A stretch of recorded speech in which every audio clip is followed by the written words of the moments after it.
Hello guys, मैं हूं कृष्णा और मैं आपको आज एक हाईवे की सच्ची और खौफनाक घटना बताने वाला हूं। और ये बहुत ही खौफनाक और दर्दनाक घटना है। इस हाईवे के बारे में लोगों का कहना है कि इस हाईवे पर भूत और प्रेतों का आतंक है। इस पर कई पैरानॉर्मल एक्टिविटीज़ घटती रहती हैं। हर चौथे पाँचवें दिन किसी न किसी के साथ एक अनोखी घटना होती है। तो मैं एक ऐसी ही घटना के बारे में आपको बताने वाला हूँ। तो स्टार्ट करते हैं। तो इस हाईवे से एक छोटा सा परिवार जिसमें पति पत्नी और उसका 2 साल का बच्चा गुजर रहे होते हैं रात में।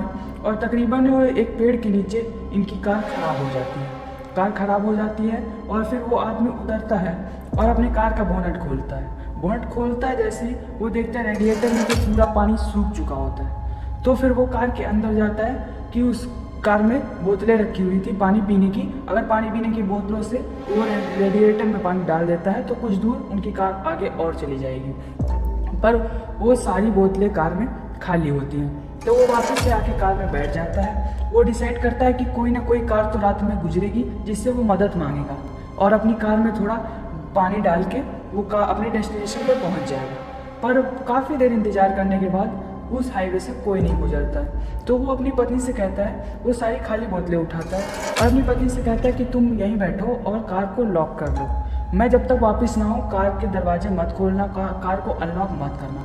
और वो पानी की तलाश में जाता है। तकरीबन आधे घंटे के बाद कार उसकी बीवी अचानक से चीखती है। चीखने की वजह ये थी गाइस, उसकी कार पर बहुत ही भारी भरकम कोई चीज़ गिरी थी छत पे। और फिर जब वो चीज़ गिरी तो वो तेज़ी से चीख पड़ी। चीखने का रीज़न यही था। और कुछ देर बाद उतने ही टाइम तकरीबन 3 मील के करीब वहाँ से डेली पुलिस पेट्रोलिंग करती थी। तो पुलिस मतलब जैसे ही आई तो वो अचानक से चीखने वीखने की आवाज़ें बंद हो गई।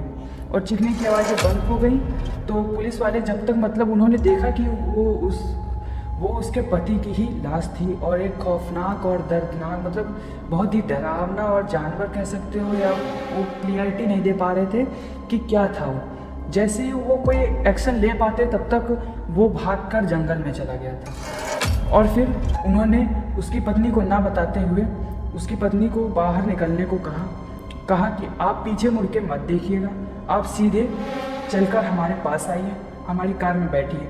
तो उन्होंने जैसे ही कहा पीछे मुड़कर मत देखिएगा, बस उस औरत से रहा नहीं गया और उसने पीछे मुड़कर देख लिया। उसने देखा कि उसके पति को बहुत ही बेरहमी से नोच कर किसी ने मारा है, पंजे और सर उसका अलग कर दिया है। तो वो बहुत ही ज़्यादा डर गई थी। तो तुरंत एम्बुलेंस मंगाई जाती है, वहाँ पे सब मतलब एम्बुलेंस मंगाई जाती है, उस लेडी को हेडक्वार्टर्स में पहुँचाया जाता है और वहाँ पे बहुत ही सही से छानबीन चालू होती है। फिर पुलिस बताते हैं लास्ट में कि मतलब हुआ कि कुछ ऐसा, वो लोग डेली की जैसे पेट्रोलिंग कर रहे थे वैसे ही कर रहे थे। और वो जब वापस आके मतलब वो जब उसके पास पहुँचे तो जब तक उन्होंने कोई एक्शन लिया तब तक वो भाग गया था। वो बहुत ही दर्दनाक मतलब बहुत ही बेरहमी से उस आदमी को मार रहा होता है। और ये ऐसे वहाँ के लोग बताते हैं कि ऐसी 3-4 घटनाएं मतलब साल में तो होती ही रहती है। वहाँ पे कई कार दिखाई पड़ती हैं, कोई मतलब एक्सीडेंट हो जाता है तो वहाँ पे कई आत्माओं का आतंक नहीं कह सकते ना, तो वही होता है। वहाँ पे रात को ट्रैवल करने से लोग बहुत ही ज़्यादा डरते हैं। कारक हाईवे। तो अगर आपको स्टोरी थोड़ी सी भी अच्छी